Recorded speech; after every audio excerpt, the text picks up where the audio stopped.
Eto palang taong 'to, itong kay Showtime, kaya naman pala na binabatok-batukan lang yung mga Pilipino is, may waiver pala 'to na pinipirmahan. Paglapag pa lang ng ano, ng barangay papunta sa court, may waiver na siya na pinipirmahan. Pero ang tanong, anong ginagawa ng mga barangay tanod? Kahit na tumanggap sila ng waiver, 'di ba? Nakita na nila na binabatok-batukan yung player o yung taga sa kanila, puwede na nilang i-stop yung laro. Pigilan na nila, 'wag na nilang ituloy. Kasi ang nangyayari, disrespect na kasi. Dini-disrespect na yung mga Pilipino. Suot-suot yung Philippine jersey, tapos babatuhin sa mukha ng bola, babalyahin, susuntukin, hindi maganda. So 'pag ganyan, may waiver na ano, na nilalapag, pagpunta pa lang sa barangay is, dapat ang nakalagay din sa waiver walang bullying. Kasi hindi maganda yon, bubulihin mo yung mga taga-ano, taga-barangay, yung mga tao diyan, mga street ballers, 'di ba? Bilib lang din ako sa mga street ballers na 'to, hindi talaga sila pumapatol, hindi nila inaano, pinapatulan.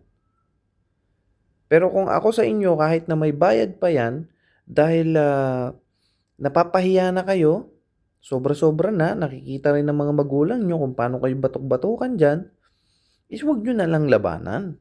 'Wag niyo nang i-set yung laro, kasi hindi maganda, 'di ba? Pagdating niyan sa bansa niyan, Pilipinas, wala mga Pilipino ganito ganyan, oh, wala kayo din ng ano niyan, binubully kayo, eh. Kumikita siya, binubully kayo, 'di ba? Hindi maganda. Kaya kung ako sa inyo, 'wag niyo nang i-set yung laro ng may waiver, 'wag niyo nang i-set ang laro ng may waiver.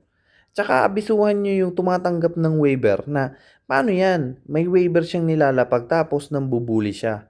Hindi naman maganda 'yon.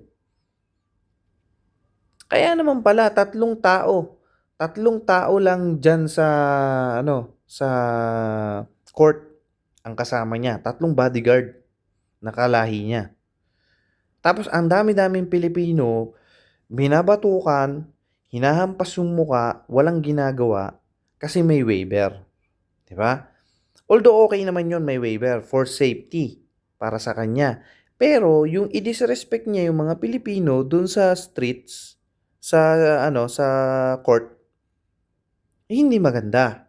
Yung hahampasin ka ng bola, hampasin ka sa mukha ng bola, susuntukin ka, babalyahin ka, hindi maganda yon.